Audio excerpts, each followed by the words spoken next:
with a professional record of 13 fights and 8 victories. Hailing from Rio de Janeiro, Brazil, he fights out of the Academy of Martial Arts in Byron Bay, Daniel Jacare Almeida. Cara, o ano foi muito estranho porque o começo do ano foi muito ruim. Só que aí, graças a Deus, eu consegui a minha residência aqui na Austrália e, cara, parece que tudo mudou. My goodness! What a finish! Quando eu achei que ia acabar o ano tudo errado, tudo acabou dando certo.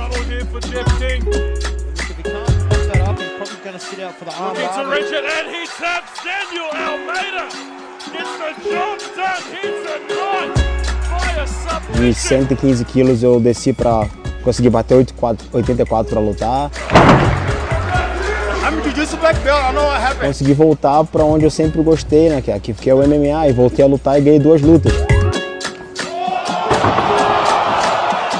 Consegui ganhar o Pan Pacific, que é um campeonato muito importante aqui na Austrália. Ganhei de kimono e sem kimono. Mas o que eu quero chegar aqui, cara, é chegar longe. Sabe, eu nunca vou estar satisfeito com o que eu tenho. Eu sempre vou ter aquela... Eu quero mais, eu quero mais.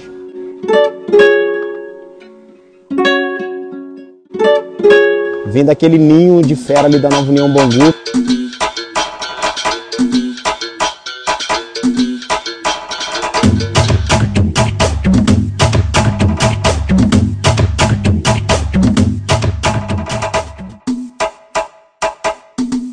A nossa casa era embaixo do tatame, tinha a musculação na frente, o jiu-jitsu em cima.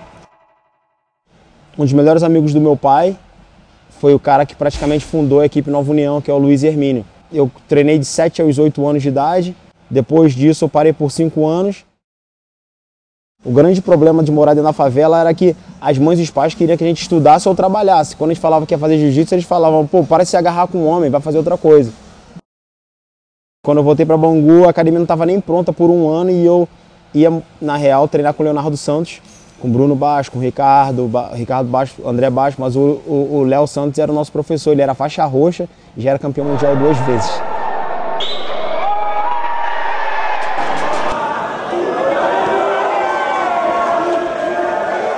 E ele tinha 17 anos e eu tinha, sei lá, 12, 13 anos. Eu era branca, ele me deu a faixa amarela. O Bruno e o Serginho foram para Bangu e por 12 ou 11 anos eu fiquei em Bangu. Eu posso dizer que eu fui um dos primeiros a sair de lá para um outro país. As pessoas começaram a ver, caraca, se o Daniel saiu, por que os outros não podem sair? Aí dali eu acho que foi abrindo muitos caminhos, aí as pessoas, os pais começaram a acreditar mais.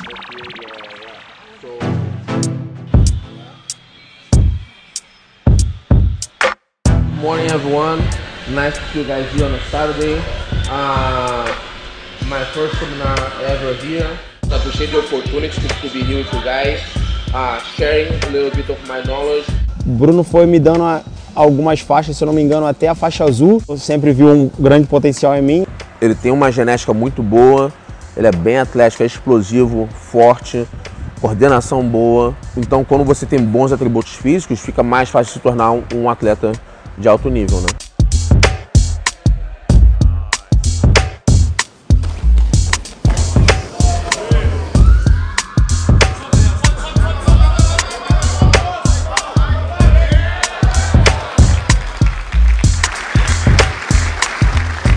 Mudaram alguns professores quando o Bruno foi para os Estados Unidos, aí eu fui sendo graduado por esses professores, mas praticamente sempre supervisionado pelo Bruno, que ele dava aula em outras academias por perto, eu sempre treinar com ele.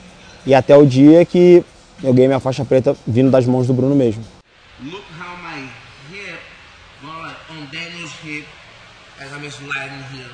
Então a gente sempre treinava junto porque ele sempre foi competidor também. E eu sempre gostei muito de competir também. Ladies and gentlemen, welcome please, Bruno Bastos!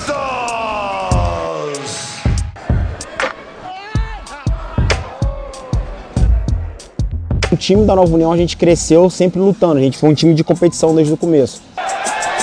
Tinha muitos campeonatos que a gente tinha que fazer seletiva interna entre a gente mesmo para poder ir para lutar o campeonato grande.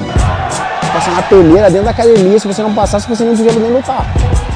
Acho que a gente foi campeão mundial, assim, cara, por time 3, 4 vezes.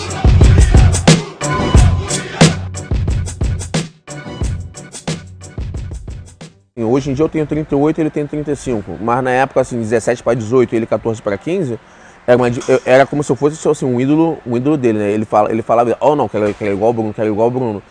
Ele é um pilar ali na minha carreira como amigo, como mentor.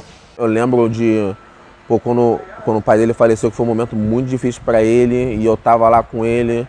Fiquei praticamente morando na casa dele, tipo, umas 2 semanas, porque ele não queria fazer nada, não queria sair de casa, né? Então a gente passou por muita coisa junto, cara. E eu acredito muito em energia e química. E foi uma coisa assim que funcionou entre a gente. Tem 2 anos ele foi na academia, na minha academia lá no Texas, e ele deu um seminário, né? Na minha cabeça foi tipo um filme do moleque ali de Bangu, que ficava na rua jogando bola, soltando pipa, ia com o pé sujo pro jiu-jitsu, tomava esporro, tava com o pé sujo. Esse ano foi um ano muito, muito especial para mim, porque o Bruno foi um cara que sempre me ajudou muito, e quando ele saiu da Nova União eu segui ele, sabe? E esse ano eu pude trazer ele e levar ele em mais 2 lugares que são Team Lead. A nossa Team Lead está crescendo, a gente tem Team Lead em Sydney, a gente tem Team Lead em Melbourne, a gente tem Team Lead em Porto Macau, a gente tem Team Lead aqui, a gente tem Lead em Gold Coast.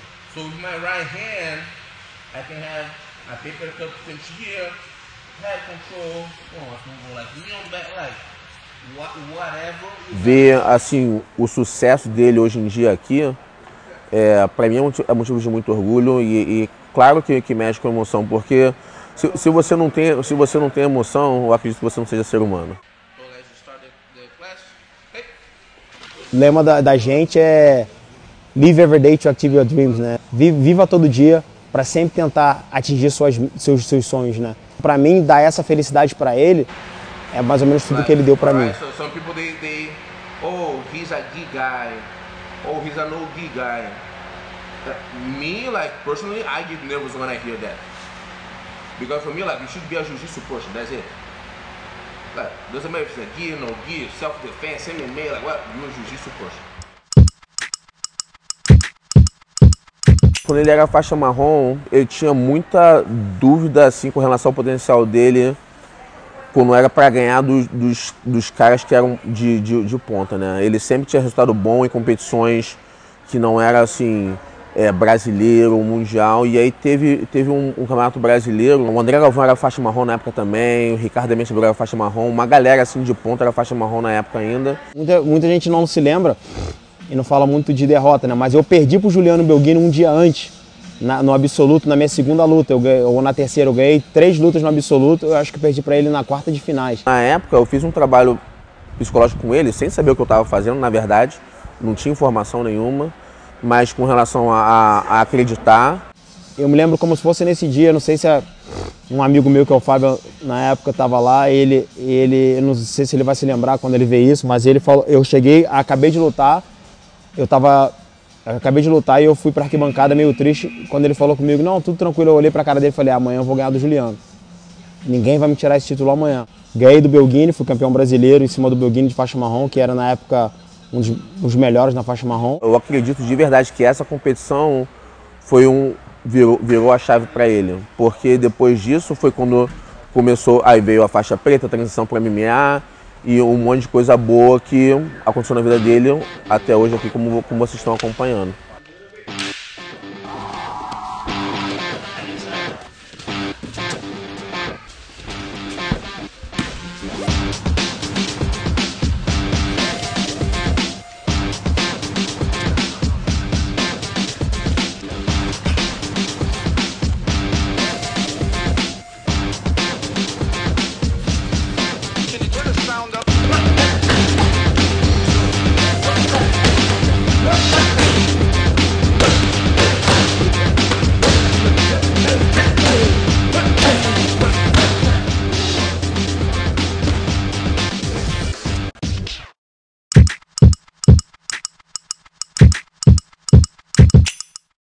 E aí quando teve a oportunidade de ir para os Estados Unidos, eu lembro que a primeira coisa que eu falei para todos os meus faixas pretas, né, Pessoal, tire um passaporte, corre atrás do visto, porque eu tenho certeza que é só o começo de um trabalho que não é só para mim, que vai ser para todo mundo.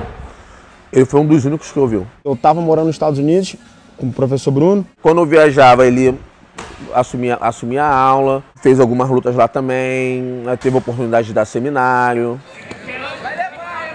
Teve algumas conquistas legais lá no cenário americano, assim, na parte de grappling. Ganhou de alguns bons nomes.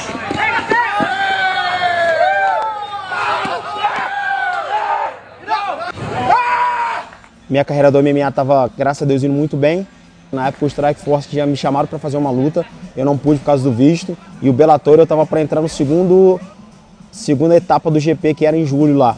Quando eu pensei em assinar com os caras falaram, ó, cara, volta pro Brasil e tira suas férias e volta para cá que a gente vai tentar assinar com você e aplicar pro seu visto de trabalho. Não podia assinar com os caras, eu não tinha visto de trabalho, não podia nem lutar num evento grande porque eles poderiam ter problemas com a imigração.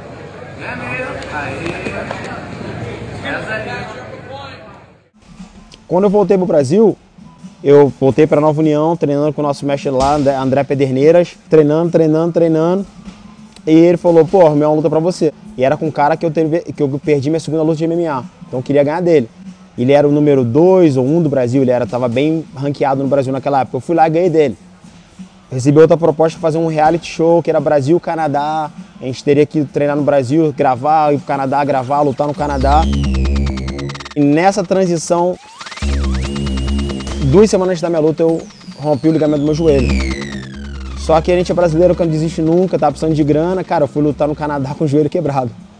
Cheguei lá, infelizmente meu joelho saiu do lugar, eu perdi a luta, era uma luta muito importante pra mim na época. Era pra me ganhar aquela luta, eu voltar para os Estados Unidos assinar com um evento bom. Só que infelizmente meu joelho ficou ruim, eu fiquei mal e eu voltei pro Brasil.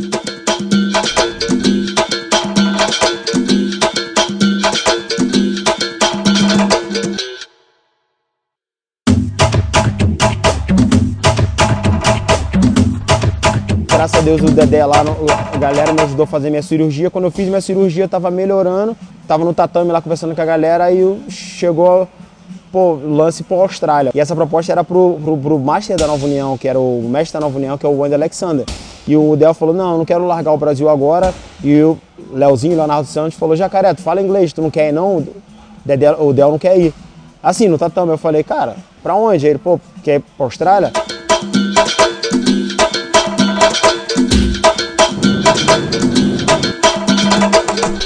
E foi tudo muito rápido, assim, aí o cara de Barão Bay aqui, que era o Ben, que era o dono da academia, começou contato comigo, eles precisavam de faixa preta, de um nível bom, que ensinasse MMA e Jiu-Jitsu, e eu fazia os dois. Aí quando eu vi, fui mandando papelada, imigração, meu visto foi aceito, eles compraram minha passagem, eu vim, 3 meses depois minha família chegou, e eu tô aqui até hoje. And you have really trust in that grip, and you confident that, you're gonna take someone down. 1, 2, first. Man, I make my grip. That's my concept about jiu-jitsu. It's not just jiu-jitsu sports, jiu-jitsu self-defense. Everything's the same. You can pull guard and submit someone and protect yourself. Keep going, keep going. Cheguei dando aula com 3 meses de cirurgia, fazendo fisioterapia. Fiquei mais 3 meses tentando fazer fisioterapia, uns 6 meses. Aí voltei a lutar campeonato. Uma coisa que eu sempre aprendi com o próprio professor Bruno. Quando eu fui pra América, ele falou, Jacaré, você tem que lutar até campeonato de fundo de quintal, brother.